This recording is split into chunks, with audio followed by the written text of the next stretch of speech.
자, 우리가 애플 이어폰을 사용하는 이유는 아마도 아이폰을 사용하기 때문일 겁니다. 아이폰을 쓰는 사람은 애플 이어폰을 선택할 확률이 매우 높죠. 혁신의 아이콘이었던 애플은 언젠가부터 고급 가전의 아이콘이 되었고 2019년 한 해 동안에만 줄줄이 이어폰을 출시합니다. 그런데 출시된 이어폰들을 살펴보면 후속작의 개념이라기보다 용도와 특징이 전혀 다른 이어폰입니다. 그렇다면 우리 앱둥스들은 어떤 이어폰을 선택해야 하는지 모두 다 사용해본 제가 이야기해보겠습니다. 아이폰 XS를 구매한 후 에어팟2를 존버해 구매하였고 애플의 커널형 이어폰이 나온다고 해서 파워비츠 프로를 구매하였습니다. 그리고 애플 최초의 노이즈 캔슬링 이어폰인 에어팟 프로가 출시되어 이것까지 구매하였고요. 에어팟과 파워비츠 프로 리뷰에 이어 에어팟 프로는 어떤 식으로 리뷰할까 고민하다 아이폰 사용자들은 애플 이어폰 중 선택할 가능성이 높다는 생각이 들었습니다. 그래서 애플 이어폰 3종을 비교하는 컨텐츠를 준비했습니다. 먼저 저는 에어팟2 구매 이전 대부분 커널형 이어폰을 사용하였고 귓구멍이 넓은 편이라 에어팟은 좀 헐렁한 편입니다. 그리고 대부분을 지하철이나 외부에서 주로 이어폰을 사용하며 밴드를 오랫동안 했었기 때문에 악기간 구분 정도는 가능합니다. 이 점 참고하시어 앞으로의 영상 보시면 좋을 것 같습니다. 첫 번째, 케이스 비교입니다. 최고의 이어폰으로 에어팟을 꼽는 이유는 극강의 착용성과 더불어 휴대하기 좋은 충전 케이스 때문일 겁니다. 작은 사이즈의 케이스는 바지 주머니에 넣고 다녀도 전혀 불편함이 없죠. 한 손으로 뚜껑을 열고 닫기 좋고 유닛을 넣을 때 척하면서 안으로 쏙 붙는 그 맛은 에어팟 사용자만 느낄 수 있는 특권입니다. 또 에어팟2부터는 무선 충전이 가능해 선 없는 자유로움도 느낄 수 있죠. 반면 파워비츠 프로는 케이스만 들고 다니기엔 부담스러운 사이즈입니다. 바지 주머니에 굳이 넣고 다닐 수는 있는데 그냥 하지 마십시오. 사이즈가 커지다 보니 에어팟처럼 한 손으로 열고 닫는 것이 어렵습니다. 그리고 자성이 있기는 하나 에어팟처럼 척하고 붙는 맛은 느낄 수가 없고요. 게다가 무선 충전이 되지 않아 충전할 때 선을 연결해야 하는 불편함을 가지고 있습니다. 케이스의 휴대성이 중요하다면 이 제품은 그냥 하지 마십시오. 에어팟 프로의 케이스도 휴대하기 좋습니다. 에어팟보다 살짝 커지긴 했지만 바지 주머니에 넣고 다니기 전혀 부담스럽지 않은 사이즈입니다. 하지만 뚜껑을 여는 방식이 가로로 바뀌면서 한 손으로 열고 닫기는 좀 애매해졌습니다. 파워비츠 프로보다 좀 낫긴 하지만 에어팟처럼 쏙 들어가는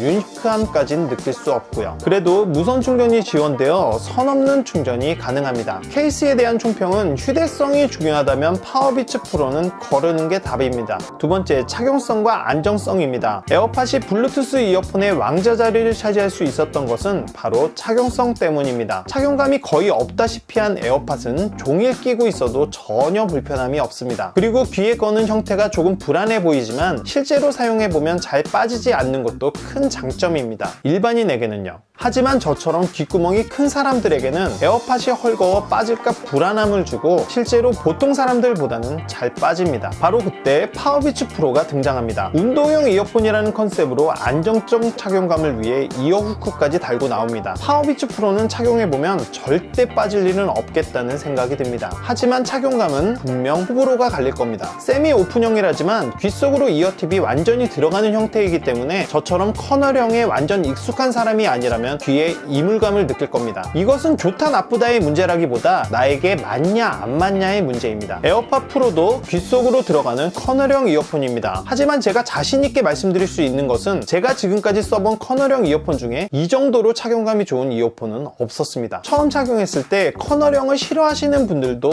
이건 괜찮네? 라는 느낌 분명히 받으실 겁니다. 다만 착용감이 획기적으로 좋아졌다고 해도 이물감이 전혀 없지는 않습니다. 즉 에어팟에 견줄 만큼 좋지는 않습니다. 통풍구가 귀 속의 기압을 낮춰준다고는 하지만 오픈형 이어폰만큼의 개방감은 아니고 귀 속으로 들어가는 형태인 만큼 이물감도 분명히 있기는 합니다. 하지만 잠깐 착용하는 것이라면 오픈형 이어폰을 선호하시는 분들도 거부감 없이 사용 가능할 겁니다. 그리고 커널형 중에 착용감은 단연 최고라고 말씀드릴 수 있습니다. 착용감이 중요하신 분들은 에어팟이나 에어팟 프로를 선택하십시오. 다만 종일 착용하셔야 하는 분들은 에어팟을 선택하시면 됩니다. 세 번째, 음질입니다. 이어폰의 본연의 역할 중 가장 중요한 것은 음질이겠죠. 조용한 곳에서 애플 이어폰 3개를 비교해 보았습니다. 주로 감상한 음악은 제가 좋아하는 밴드 음악이었는데 악기수가 적은 음악부터 여러가지 악기가 나오는 빅밴드 음악까지 다양하게 들어보았습니다. 먼저 에어팟은 무난한 성능을 보여줍니다. 사운드의 해상력도 괜찮고 않고 특정한 음역대가 과하거나 부족함 없이 전반적으로 플랫한 밸런스를 보여줍니다. 다만 커널형을 주로 사용해왔던 저는 오픈형을 사용할 때 귀 속의 음악이 온전하게 들어오는 것이 아니라 소리가 좀 새는 듯한 느낌이랄까? 저음역이 약해서 펀치감이 덜하고 사운드가 살짝 멀게 느껴져 입체감이 적은, 즉 듣는 재미가 좀 떨어진다고 느꼈습니다. 반면에 파워비치 프로는 듣는 재미를 제대로 느끼게 해주는 이어폰입니다. 해상력은 물론이고 중저음이 알맹이가 있고 단단한 사운드입니다. 저음역이 좋다 보니 펀치감이 있어 듣는 재미가 있습니다. 귀 속으로 들어오는 형태라 귀 속 가까운 곳에서 들리는 사운드의 입체감도 좋았고요. 애플 이어폰 3개 중에 사운드로는 단연 탑이었습니다. 에어팟 프로는 사운드로 봤을 땐 살짝 실망스러웠습니다. 해상력이 다른 이어폰들에 비해 가장 좋지 않았습니다. 밴드 음악의 경우 악기들이 조금 뭉쳐있다는 느낌을 받았고 저음부는 파워비치 프로와 비교했을 때 단단하지 못했습니다. 이게 어떤 느낌이냐면 파워비치 프로는 드럼이나 베이스가 한음한음 명확하게 타격을 하는데 에어팟 프로는 타점이 찍히는 소리가 명확하지 않고 좀 퍼지는 느낌이었습니다. 에어팟과 비교를 해도 해상력은 에어팟이 더 낫습니다. 다만 귀 속으로 들어가는 형태라 좀 더 안쪽에서 소리를 들려주어 사운드의 입체감이나 중저음으로 인한 듣는 재미는 에어팟 프로가 더 나았고요. 그런데 이건 세 가지 기기를 놓고 비교를 하니 이런 차이가 느껴졌던 것이고 전반적으로 평타 이상의 준수한 사운드를 들려줍니다. 음질에 대한 총평은 새 이어폰 모두 기본 이상은 하지만 사운드가 중요하다면 파워비치 프로를 선택하십시오. 네 번째, 차음성입니다. 이 부분이 오늘의 하이라이트가 되겠네요. 에어팟은 오픈형 이어폰입니다. 외부 소음을 막아주는 형태가 아닌데다 저같이 귓구멍이 큰 사람들은 유닛이 제 위치에 있지를 않아 제대로 된 사운드를 전달해주지 못합니다. 반면 파워비치 프로는 세미 오픈형이지만 유닛이 정확한 위치에 자리 잡고 있고 중저음이 강조되다 보니 소음과 사운드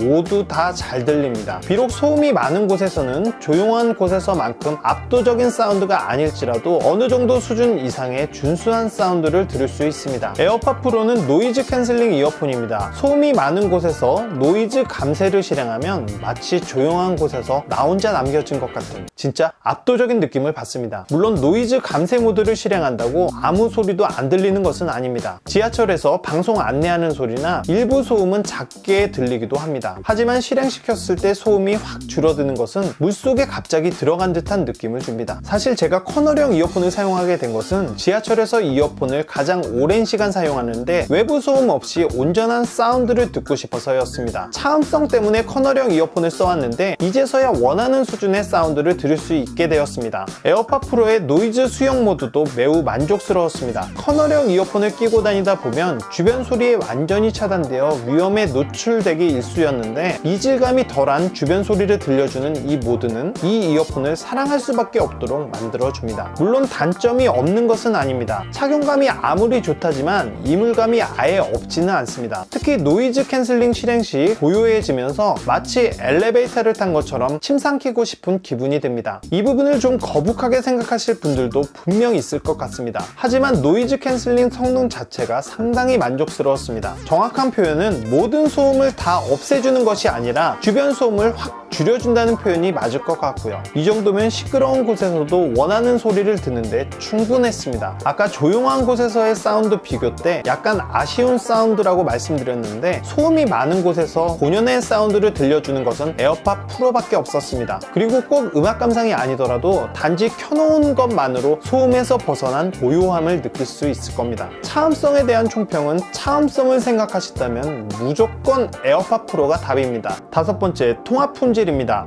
이 부분은 지인의 도움을 받아 테스트해보았습니다. 에어팟, 파워비치 프로, 에어팟 프로를 시끄러운 도로와 지하철, 조용한 곳에서 번갈아가며 통화해보았습니다. 총평은 세 기기 모두 준수한 성능의 통합 품질을 제공합니다. 단, 에어팟과 에어팟 프로는 주변 소음을 줄여주고 목소리가 조금 더 잘 들리는 느낌이라면 파워비치 프로는 목소리와 소음이 다 잘 들리는 느낌이라고 했습니다. 통합 품질 순서는 에어팟, 에어팟 프로, 파워비치 프로 순이며 에어팟이 5점 만점에 4.5점이라면 에어팟 프로는 4점, 파워비치 프로는 3점으로 에어팟과 에어팟 프로의 차이는 그렇게 크지 않다고 했습니다. 그리고 에어팟의 경우 노이즈 캔슬링을 실행했을 때와 실행하지 않았을 때 듣는 사람 입장에서는 전혀 차이가 없다고 했습니다. 하지만 제 입장에서는 소음이 많은 장소에서 사용 시 에어팟 프로 노이즈 차단 모드에서 통화가 가장 좋았고 에어팟 프로 노이즈 수용과 파워비치 프로가 비슷했으며 에어팟은 소리가 잘 들리지 않아 통화 통화 품질이 좋지 않았습니다. 마지막으로 디자인입니다. 지금까지 이야기도 제 주관적인 이야기지만 디자인은 정말 개인 취향이 반영되는 부분이죠. 파워비치 프로, 저는 나쁘지 않다고 생각합니다. 하지만 모든 옷에 다 잘 어울린다고 생각하지도 않습니다. 패션 아이템으로 어디에나 잘 어울리는 디자인은 에어팟이나 에어팟 프로입니다. 실물을 보기 전에 에어팟 프로는 좀 짝달만하다고 생각했는데 그새 네이징이 되었는지 이제 에어팟 2가 좀 길어 보이네요. 이것은 개인 취향에 맞게 선택하시면 될 것 같습니다. 자, 전체적인 총평을 하자면 세 개 이어폰 모두 아이폰에서 사용하기 좋은 이어폰이며 다른 특성을 지니고 있습니다. 오픈형 이어폰을 선호하며 착용감이 가장 중요하다면, 종일 이어폰을 끼고 통화하는 것이 주 목적이라면 에어팟 2를 선택하시면 됩니다. 오픈형 이어폰처럼 외부 소음이 들리면서도 사운드도 잘 들리고 격렬한 활동에도 절대적으로 안정적인 착용을 원한다면 파워비치 프로를 선택하시면 됩니다. 소음이 많은 곳에서도 제대로 된 사운드를 듣고 싶고 원하는 장소에서는 외부 소음을 들을 수도 있으며 오픈형에 버금가는 착용감을 원한다면 에어팟 프로를 선택하면 됩니다. 오늘 애플 이어폰 비교는 여기까지입니다. 이번 리뷰를 준비하면서 세 개 이어폰을 비교하려다 보니 간만에 음악을 진짜 많이 들어 즐거웠네요. 여러분도 리뷰 즐겁게 보셨으면 좋겠고 구독과 좋아요도 눌러주시면 좋을 것 같네요. 지금까지 대봉작가였어요.